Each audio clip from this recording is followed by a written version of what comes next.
नमस्कार। इस खास पेशकश सबका बजट में आप सभी का स्वागत है। 2016 और 15 की अगर बात की जाए तो सबने यह माना कि भारत एक ब्राइट स्पॉट है।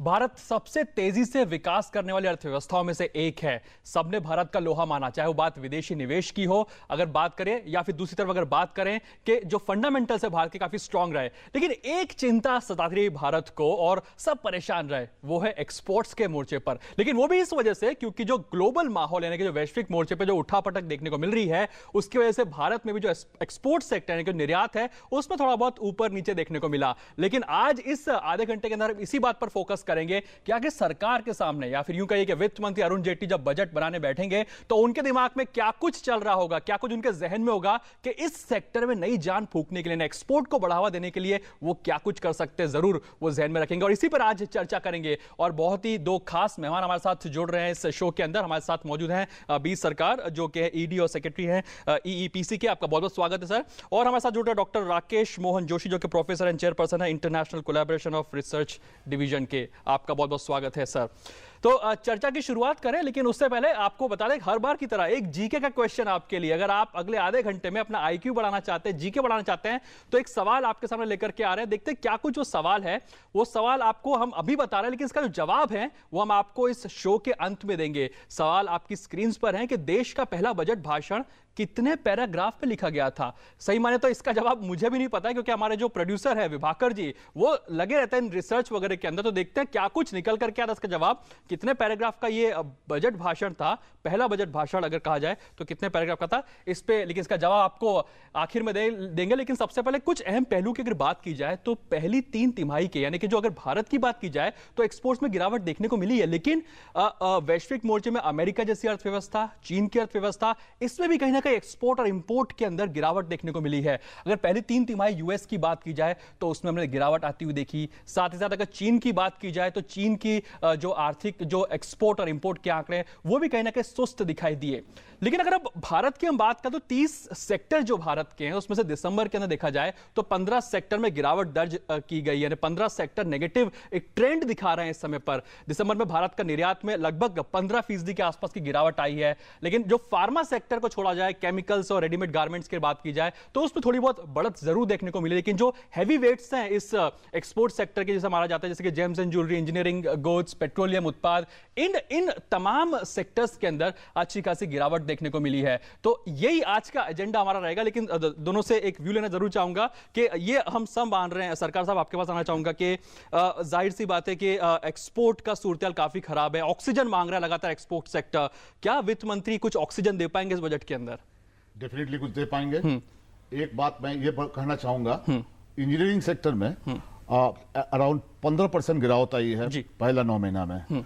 लेकिन ये जो गिरावट है, इसका कारण अगर अनुसंधान करें तब दिखाई पड़ेगा क्या ये गिरावट जो है ये डिमांड घटा नहीं, प्राइस घटा है।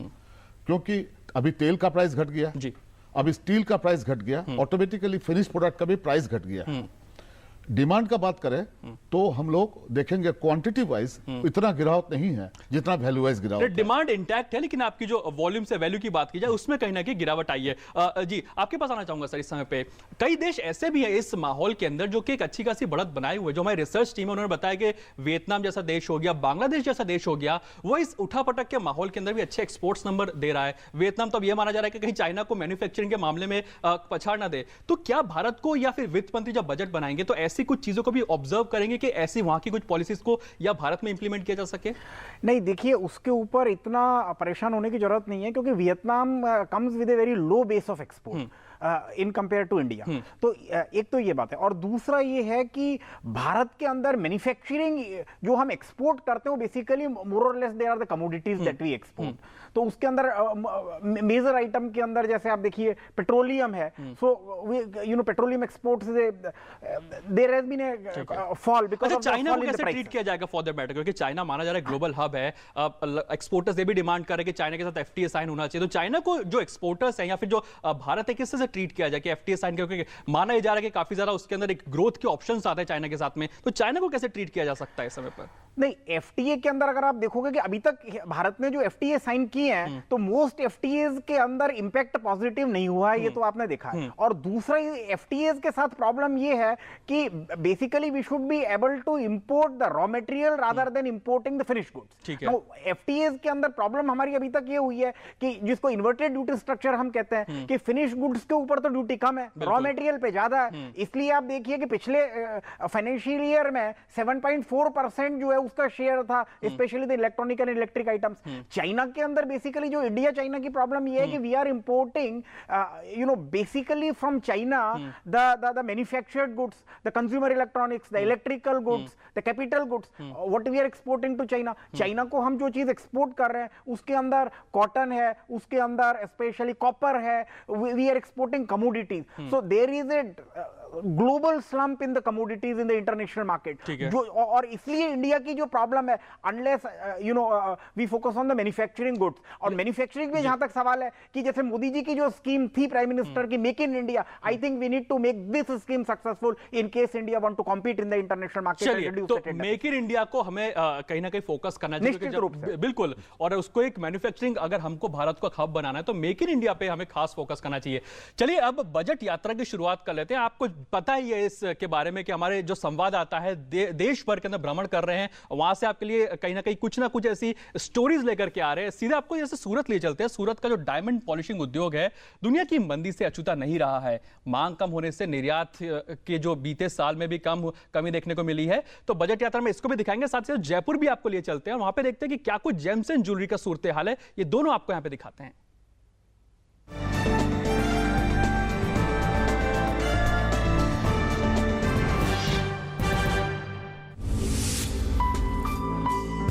दुनिया भर में छाई मंदी का असर सूरत में दुनिया के सबसे बड़े डायमंड पॉलिशिंग कारोबार पर भी पड़ा है। सूरत में करीब 4.5 लाख लोग हीरे की कटिंग एंड पॉलिशिंग कारोबार में लगे हैं। बीता पूरा साल इस बाजार के लिए काफी मुश्किलों भरा रहा। करीब 350 छोटी कंपनियों को अपना कारोबार तक बंद करना पड़ा। हीरे के कारोबार की चमक वापस लाने के लिए आगामी बजट से कारोबारियों को उम्मीद है कि इजरायल, दुबई और बेल्जियम की तर्ज पर इस सेक्टर के लिए टर्नओवर पर ही टैक्स लगाने की सुविधा हो, ताकि कर्मचारियों के लिए जिंदगी आसान हो जाए। बजट से अपेक्षा है कि जो रत्न कलाकार के लिए कोई योजना निकालनी चाहिए, जो भविष्य में किसी भी तरफ से कोई मंदी होगी तो डायमंड में इंडस्ट्री में जो बेरोजगार होगा तब उसको जरूरतमंद को फायदा मिले, ऐसी योजना निकालनी चाहिए। हीरे की तर्ज पर ही गुजरात का दूसरा सबसे बड़ा शहर सूरत का कपड़ा उद्योग भी सुस्ती की मार झेल रहा है। यहाँ के सबसे बड़े टेक्सटाइल मार्केट में अब पहले जैसी भीड़ नहीं दिख रही। ये सेक्टर उड़ीसा, उत्तर प्रदेश और बिहार से बड़ी संख्या में काम करने के लिए आने वालों की लाइफलाइन माना जाता है। लेकिन सेक्टर में मंदी ने सूरत के कपड़ों के साथ साथ इनकी जिंदगी का रंग भी फीका कर दिया है। ऐसी इंडस्ट्री जो हिंदुस्तान में सबसे एक नंबर पे आती है रोजगार देने में, तो सरकार को चाहिए कि यहाँ पे जो मूलभूत सुविधा उनको देनी चाहिए वो उनको देनी चाहिए। अगर हम सूरत कपड़ा उद्योग की चीज देखें तो यहाँ वर्कर्स के पास आवास नहीं है, उनकी इनकम अच्छी है। तो हम चाहते हैं कि जहाँ पे इस तरह की इंडस्ट्री हो वहाँ वर्कर्स को सस्ते आवास दिए जाएं, ताकि जो उसके पास सरप्लस पैसा है उससे वो किस्तों में यहाँ पे खरीदे। सूरत के हीरे एक्सपोर्ट में बीते साल 15% की कमी देखी गई और कपड़ों के कारोबारियों को एक बार फिर से मांग में तेजी का इंतजार है। सूरत में हीरे की चमक वापस लाने और कपड़ा उद्योग में रोजगार बढ़ाने के लिए आगामी बजट से काफी उम्मीदें हैं। इन सौगातों के लिए अब इस महीने की 29 तारीख का इंतजार है। एजाज शेख, डीडी न्यूज, सूरत।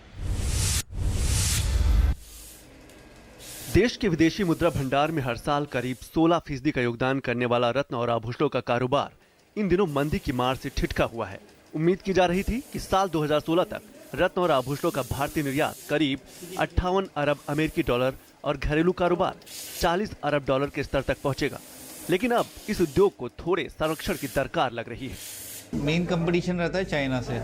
उन लोगों के प्रोडक्शन और उन लोग वो इतने सेंट्रलाइज्ड हैं कि उनकी जहाँ अफ्रीका से जैसे माल लेके आते हैं तो वो सेंट्रलाइज्ड होके जाते हैं और वहाँ पे माइंस वगैरह खरीद के काफ़ी रीजनेबल रेट्स पे माल लेके आते हैं, क्योंकि उनकी गवर्नमेंट उनको काफ़ी इस तरह का सपोर्ट दे रही है।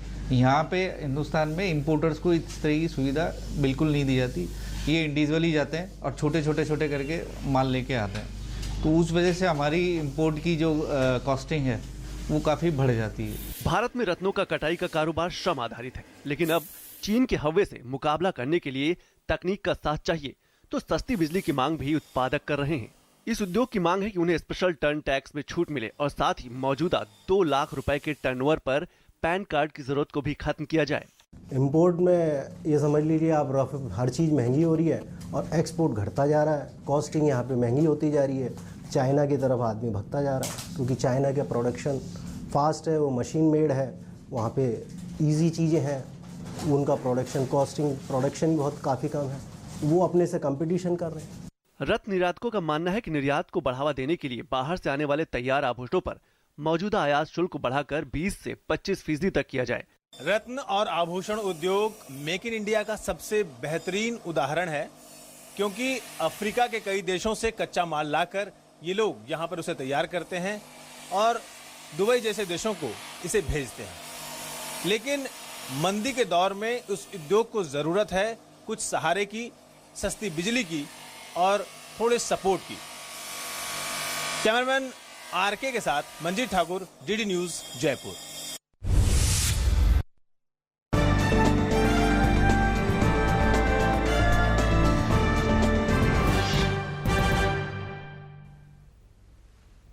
आखिरी ये रिपोर्ट काफी इंटरेस्टिंग निकली, जो आपने बात उठाई थी कि चाइना से कंपटीशन मिल रहा है, मेक इन इंडिया होना चाहिए, जो अपने इन्वर्टेड ड्यूटी की बात उठाई कि भाई रॉ प्रोडक्ट्स के ऊपर तो आपको ज्यादा टैक्स देना पड़ जाता है, जो फिनिश प्रोडक्ट हम माल बेचते हैं उस पर कम टैक्स होता है। सरकार साहब आपके पास आना चाहूंगा, जो आपने ये रिपोर्ट देखी, क्या लगता है कि अब सरकार क्या कुछ इनिशिएटिव ले सकती है इनको सॉर्ट आउट करने के लिए, एक दिशा देने के लिए कि इनकी जो कुछ दिक्कत है कुछ ना कई हद तक कम तो हो सके एक तरह से? इंडिया में सबसे बड़ा समस्या इंजीनियरिंग इंडस्ट्री में है, जो रॉ मटेरियल है वो बहुत महंगा है। तो हमारे तरफ से एक मुद्दे ये है, जो रॉ मटेरियल में जो टैक्स है सबसे लो होना चाहिए, इंटरमीडिएटरी में medium tax and finish product में ज्यादा। इंडिया में आई एग्री विथ हिम कि इंडिया में काफी चीज इसका उल्टा है, तो हम लोग उल्टा यहाँ ये सेफगार्ड ड्यूटी बढ़ा रहे हैं, मिनिमम इंपोर्ट प्राइस का बात कर रहे हैं। ठीक है। तो इसमें आपका रॉ मटेरियल जो स्टील है उसका प्राइस इंडिया में बढ़ते जा रहा है। ठीक है। एक तो ये इशू है।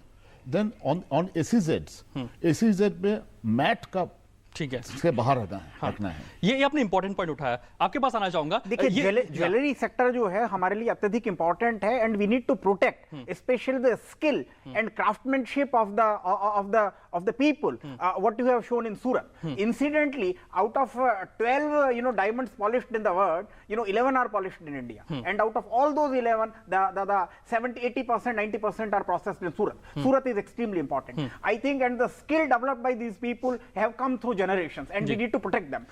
What I told you earlier is, I am one is, in export we have got certain provisions wherein you get the duty refund in case the duty is being paid, but what is very important is the hassles of the process has to be reduced.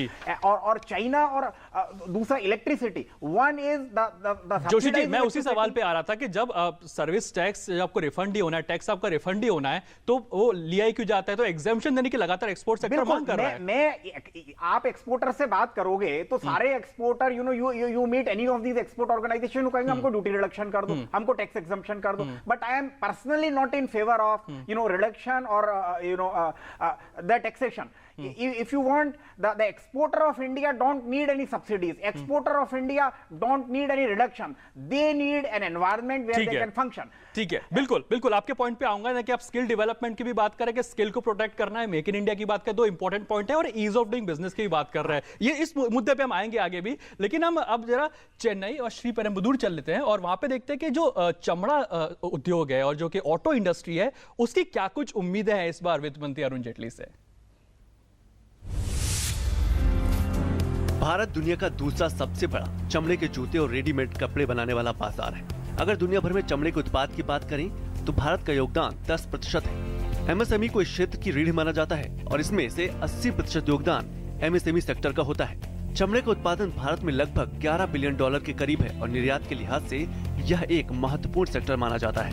एक अनुमान के मुताबिक भारत के चमड़े के निर्यात में अगले 5 साल में 24% की बढ़ोतरी की उम्मीद है. हालांकि हाल की वैश्विक आर्थिक उठापटक के बीच भारत के लिए निर्यात के मोर्चे पर इन आंकड़ों को हासिल करना काफी मुश्किल दिखाई दे रहा है. Work is going towards that. Through the Mudra Bank, lot of efforts are being taken, but flow has to be pretty fast. चमड़ा और चमड़े के उत्पाद रोजगार सृजन में भी अहम भूमिका निभाते हैं। फुटवियर सेक्टर में ज्यादातर महिलाओं को रोजगार मिलता है और इस क्षेत्र में ज्यादा से ज्यादा सृजन हो, इसकी काफी उम्मीद है। मेक इन इंडिया को सफल बनाने के लिए यह काफी जरूरी है कि इस क्षेत्र को बढ़ावा दिया जाए। तमिलनाडु में लेदर इंडस्ट्री में ज्यादा संख्या में महिलाएं काम करती है। जैसा कि आप यहां पर देख सकते हैं कि इस यूनिट में ज्यादातर महिलाएं मशीनों पर काम कर रही हैं। जाहिर सी बात है, इस इंडस्ट्री से जुड़े उद्योगपति ये चाहते हैं कि फाइनेंस मिनिस्टर इस बजट में इस इंडस्ट्री को ज्यादा से ज्यादा छूट दें और इंपोर्ट ड्यूटी कम करें, ताकि महिलाओं को और सशक्त बना सके और ज्यादा से ज्यादा नौकरियां भी दे सके। चमड़े के क्षेत्र को उम्मीद है कि वित्त मंत्री अगर उनकी उम्मीदों को पूरा करते हैं तो इससे इस क्षेत्र में वैश्विक मोर्चे पर आर्थिक उठापटक के बीच भी बेहतर प्रदर्शन करने की नई ऊर्जा आएगी।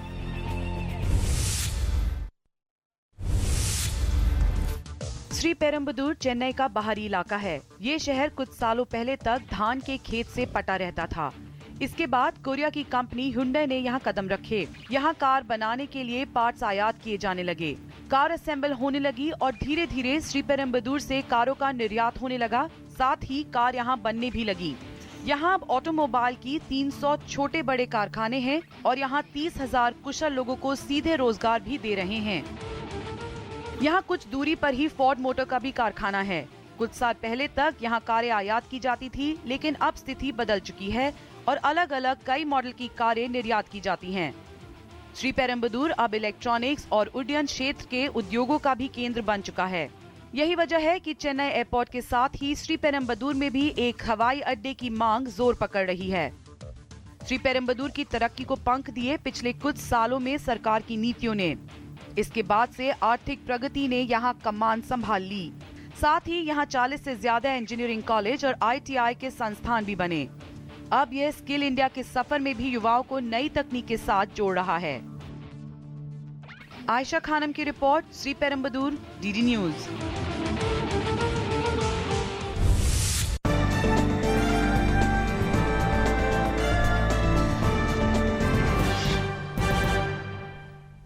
काफी बेहतरीन रिपोर्ट आयशा ने वहां से भेजी है, लेकिन आपके पास आना चाहूंगा सरकार साहब, हम लोग एक MSME सेक्टर की भी बात कर लेते हैं। छोटे उद्योग होते हैं लेकिन सपने बड़े होते हैं, हिम्मत बहुत बड़ी होती है कि बिजनेस करने उतरते हैं। लेकिन जब FTP आई तो ये काफी मांग कर रहे हैं कि इंसेंटिव दिया जाए, मार्केटिंग इनके लिए बहुत बड़ा चैलेंज हो जाता है। क्या लगता है कि इन पॉइंटर्स को भी कहीं ना कहीं इंक्लूड करना चाहिए था FTP के अंदर, के कुछ इंसेंटिव्स मिले, या फिर जो एक्सपोर्ट डेवलपमेंट के लिए जो एक फंड बनाने की बात की जा रही है, ये सब कुछ इनिशिएटिव भी आते हुए दिखाई देंगे? एक तो बहुत बढ़िया इनिशिएटिव ऑलरेडी आ चुका है, वो है इंटरेस्ट सबवेंशन, वो भी 5 साल का लिए। पहले बड़ा छोटा छोटा टाइम का लिया था, अभी 5 साल का लिए। लेकिन ये MEIS स्कीम जो आया था इंसेंटिव, ये इसमें group A, group C, group B करके कैटेगराइज करके और टैरिफ लाइन भी काफी लिमिटेड कर दिया गया। अब जब एक्सपोर्ट का पोजीशन इतना खराब है, जब सारे global economy is in turmoil, पता ही नहीं है कौन सा चीज एक्सपोर्ट होगा, कौन सा नहीं होगा। जोशी जी, जैसे ये बता रहे हैं कि जो कैटेगराइजेशन की बात की जा रही है कि A वाली कंट्रीज थी B में चली गई, तो B की थी C में चली गई, डिग्रेडेशन हो गया काफी ज्यादा। इसको भी कहने के दुरुस्त करने का, हालांकि FTP है, अब तो इसमें कुछ चेंजेस अब नहीं होंगे, लेकिन क्या कुछ दिशा दी जा सकती है इसको? FTP, this is a thing which is to be dealt in the FTP. What is very important for the exporters that you have shown in Chennai, especially the smaller exporters, India contains the largest population of cattle on the earth. So you should export the high quality leather, but हम leather market के लो and में, उसमें value addition की बहुत कमी है। इसलिए मुझे लगता है कि इस बजट में जिस चीज को हमको फोकस करना है वो है product innovation, product development and support to the exporters in their marketing effort. चलिए, तरीका मार्केटिंग अभी करने की काफी ज्यादा जरूरत है, जो MSME काफी मांग भी करता है। एक फंड बनाने की भी बात की जा रही है, उम्मीदें भी इनकी है। चलिए जोशी जी और सरकार साहब, आप दोनों के लिए अब रैपिड फायर आने की शुरुआत हो रही है। आप तैयार हो जाइए, कमर कस लीजिए, क्योंकि आपको जवाब बहुत संक्षिप्त देना होगा। पहला सवाल जोशी जी आपके लिए आता हुआ कि वित्त मंत्री अरुण जेटली क्या कुछ कर सकते हैं इस समय पर, अगर बात की जाए एक्सपोर्ट सेक्टर को बढ़ावा देने के लिए, क्या कुछ चल रहा है उनके दिमाग में? सबसे इंपॉर्टेंट ये है कि कॉम्पिटिटिवनेस बढ़ाने के लिए उनको इंफ्रास्ट्रक्चर के ऊपर ध्यान देना होगा, एक्सपोर्ट रिलेटेड इंफ्रास्ट्रक्चर पे ध्यान होगा। अगला सवाल आपके लिए सरकार साहब आता हुआ कि जो युआन का डिवैल्यूएशन हो रहा है लगातार, चाइना से कंपटीशन मिल रहा है लगातार भारत को, कई लोग बात भी कर रहे हैं, इसको लेकर के क्या कुछ किया जा सकता है इस बजट के अंदर? इंडिया का in the scale of production India कभी चाइना से ऊपर नहीं था। इंडिया का कॉम्पिटेंसी है tailor made production, made to order. ठीक है, इसमें इंडिया अभी भी चाइना से आगे रहेगा। चाइना से आगे चलिए, लेकिन अब अगला सवाल कि क्रेडिट को लेकर के काफी समस्या आती है। क्रेडिट आसानी से उपलब्ध हो सके, इसके लिए क्या कुछ किया जा सकता है? जोशी जी आपके पास में। नहीं, इसके प्रोसीजरल बॉटलनेक्स को दूर करना होगा, जिससे इंडिया की ईज ऑफ डूइंग बिजनेस में बढ़ेगी, जो हमारी ईज ऑफ डूइंग बिजनेस पे फोकस करना होगा। अगला सवाल आपके लिए आता हुआ जो एमएसएमई सेक्टर से ही जुड़ा हुआ है कि इस क्षेत्र को बढ़ावा देने के लिए एक वो बड़ी पॉइंट क्या हो सकता है, बड़ा पॉइंटर कि वो किया जा सके? एक बड़ी पॉइंट है, बहुत दिन से जो पेंडिंग है, एमएसएमई का डेफिनेशन का सुधार कर एमएसएमई का अभी खाली 10 करोड़ रुपया में लिमिट होता है, जो बहुत ही कम आंकड़े हैं, उसको कम से कम 25 से 30 करोड़ कर दिया जाए। चलिए अब अगला सवाल भी एक और ले लेते हैं जो कि आपके लिए आ रहा है जोशी जी, कि जो एक्सपोर्ट डेवलपमेंट फंड बनाने की बात की जा रही है लगातार, वो क्या लगता है इस बजट में कुछ रियलिटी साबित होता दिखाई देगा? जो कि बात करें 0.5% 1% हो सकता है एक्सपोर्ट का पूरे जो आपका होता है। ये निश्चित रूप से बनना चाहिए और मुझे लगता है कि निश्चित रूप से इससे एक्सपोर्टर्स को फायदा होगा। एक्सपोर्टर्स को फायदा को किया, इसका जो पैसा है वो इस्तेमाल किया जाएगा डेवलपमेंट के लिए, जो ईडीएफ के बारे में आपको बता दें, उसको निश्चित रूप से एक्सपोर्ट पे ही इस्तेमाल हो, दूसरी गतिविधियों में ना चला जाए जिससे फंड डाइल्यूट हो जाए। ठीक है ना, कि पूरा एक्सपोर्ट पे इसका फोकस होना चाहिए। चलिए, तो ये कुछ इंपॉर्टेंट पॉइंटर्स थे जो हमने इस समय पे लिए। रैपिड फायर आप दोनों बहुत बखूबी से जवाब दिए इसके, लेकिन हाँ अब रैपिड फायर में आखिरी सवाल भी ले लेते हैं कि एसईजेड को बढ़ावा देने के लिए क्या कर सकते हैं वित्त मंत्री इस समय पर? एक ही चीज, मैट का एसईजेड का ऊपर नहीं लागू करना चाहिए, मैट लागू नहीं करना चाहिए। ठीक है, ये इंपॉर्टेंट। ठीक है, ठीक है। अब आखिरी सवाल भी अब ले ही लेते हैं, जो ये सवाल है कि जो सर्विस टैक्स है उसको लेकर के सरकार क्या कुछ कर सकती है? रिफंड इजी बनाया जाए, एग्जम्पशन दी जाए, क्या कुछ किया जाए? मेरा हिसाब से रिफंड की बजाय इसके अंदर अगर एग्जम्पशन होगा तो ज्यादा। तो एग्जम्पशन नहीं करते, रिफंड में इतना वर्किंग कैपिटल रखने की जरूरत ही क्या है? बिल्कुल ठीक है, इंपॉर्टेंट पॉइंट आपका कि मतलब वर्किंग कैपिटल को क्यों ब्लॉक करके रखना, उसको एग्जम्पशन ही दे दिया जाए ताकि एक्सपोर्ट सेक्टर को भी फायदा हो सके। चलिए, आप दोनों इस शो में आपका बहुत बहुत शुक्रिया। लेकिन हाँ, जो हमने आईक्यू का सवाल शुरुआत में पूछा था आपसे कि जो बजट है, बजट का जो पहला बजट आया था वो कितने पैराग्राफ का था, ये जवाब मुझे भी नहीं पता, जानने की कोशिश करते हैं, देखते हैं क्या कुछ इसका जवाब है। अगर जवाब को समझने की कोशिश करें तो ये जो पहला बजट था ये था कुल मिलाकर के कितने पैराग्राफ का था, ये सवाल हमने आपसे शुरुआत में पूछा था कि जो पहला बजट जो कि षणमुखम चेट्टी ने जो वित्त मंत्री ने पेश किया था 39 पैराग्राफ का ये बजट माना जा रहा है, जो कि पहला बजट था और ये 39 पैराग्राफ्स का था। तो अगर कोई जीके का सवाल ऐसा फेस करते तो ये जवाब आप दे सकते हैं। काफी इंटरेस्टिंग ये रिसर्च निकल करके आई है। बहरहाल इस शो को इस समय समाप्त करने का समय आ गया, लेकिन सरकार जी आप इस शो पर आए, आपका बहुत बहुत शुक्रिया। साथ ही साथ जोशी जी आप इस शो पर आए, जो कितना सिंप्लीफाइड वे में आपने समझाने की कोशिश की इतने कम समय में, आप दोनों का ही बहुत बहुत शुक्रिया।